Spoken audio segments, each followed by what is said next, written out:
Hola, hola a todos, buenas noches. Mi nombre es María de los Ángeles Bogallo Berrocal y con mi compañero Oscar Núñez, hoy le venimos a hablar de uno de los temas más relevantes de la asignatura constitucional colombiano, como lo es la rama judicial.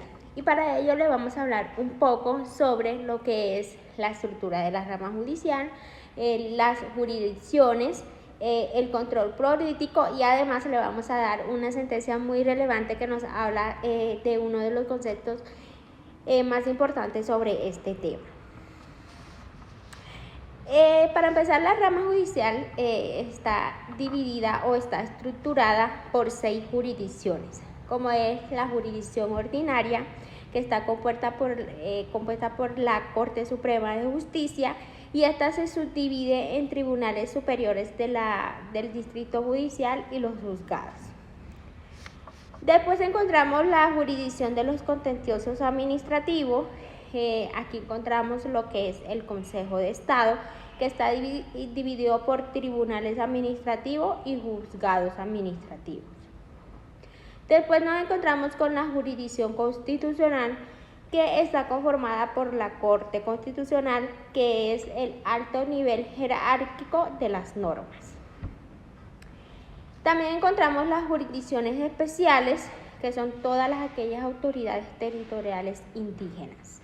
También está la jurisdicción de paz, que está compuesta por los jueces de paz, y está la Fiscalía General de la Nación, que está compuesta por el Instituto Nacional de Medicina Legal y Ciencias Forenses. Y como por último tenemos el Consejo Superior de la Judicatura. Bueno, ahora vamos a hablar sobre cada una de las jurisdicciones. Como primero tenemos las jurisdicciones ordinarias. Esta nos dice que el máximo tribunal de la jurisdicción ordinaria, que está integrada por 23 magistrados, elegidos por la misma corporación para periodos individuales de 8 años.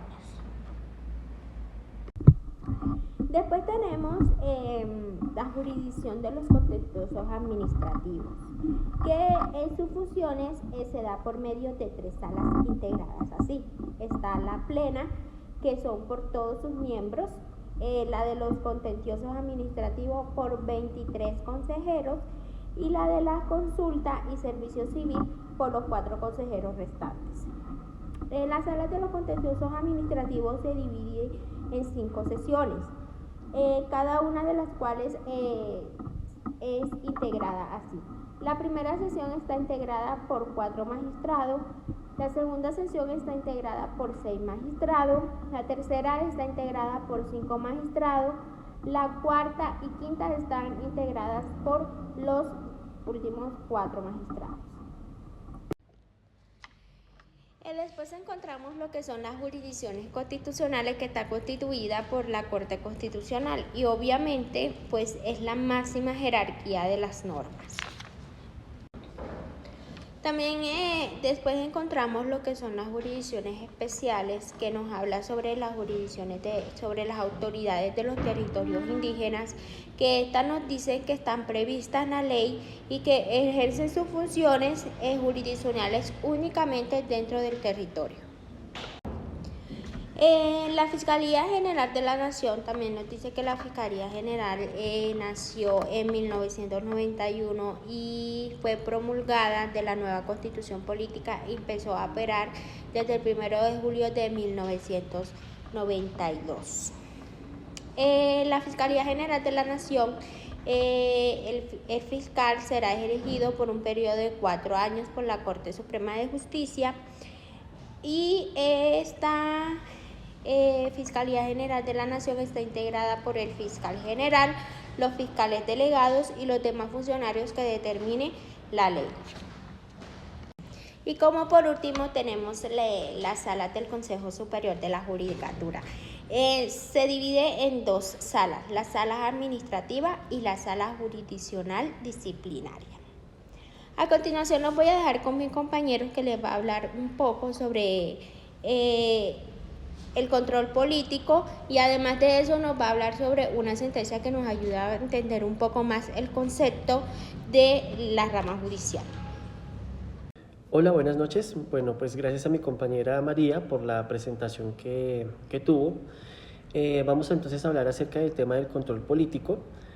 Para que logremos una mejor definición del concepto, vamos a abordar la sentencia C-405 de 1998, que se discutía en esta sentencia. Pues básicamente se demandó la expresión del personero y el contralor, la cual está explícita en el artículo 38 de la ley 136 de 1994, porque se discutía en esta norma, o esta norma permitía al Consejo Municipal citar al personero y al procurador municipal, también que se les hiciera debates de control y también que se les permitiera formular una moción de observaciones.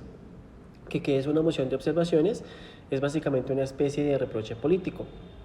Entonces los demandantes decían que se estaba violando a la autonomía de los órganos de control. Recordemos que uno de los órganos de control precisamente es el procurador, la Procuraduría y la Personería.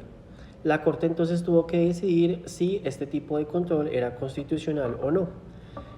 Entonces, ¿qué dijo la Corte? La Corte reconoce que los consejos municipales tienen función de control político en un nivel local. Y ese control tiene sentido puesto que los concejales son representantes directos de la ciudadanía. Por eso la ley le permite crear herramientas como la moción de observaciones.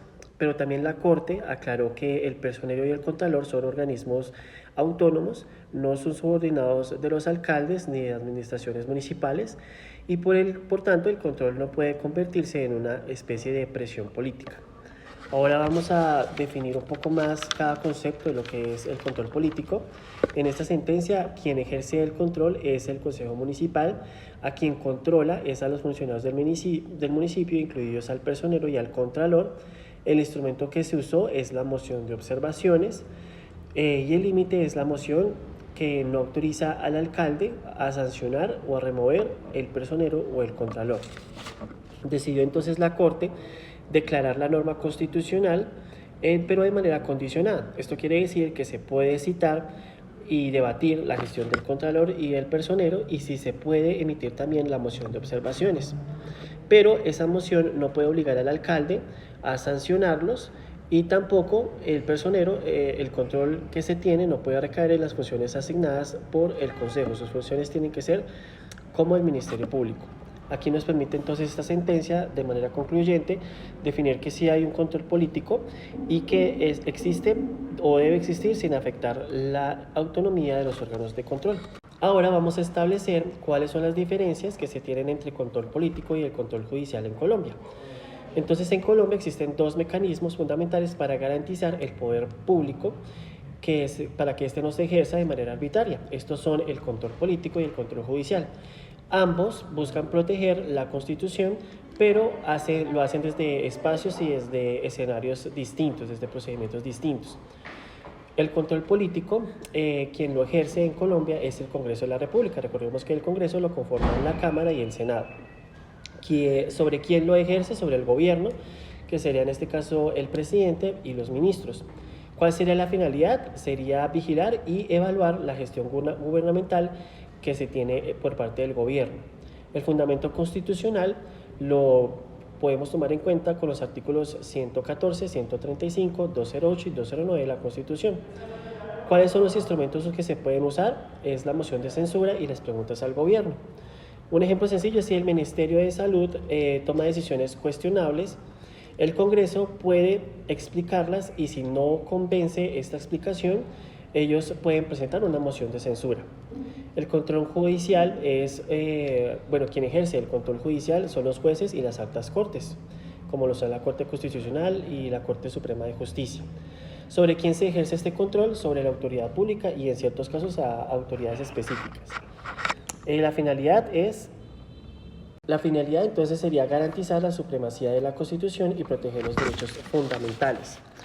El control político entonces decimos que vigila el poder desde el plano político, y el control judicial lo realiza desde la parte de la protección, desde de la Constitución, en un plano jurídico. No siendo más, nos despedimos en este video, y ahora nos vamos a comer un rico y delicioso perrito con mi compañera. Bye.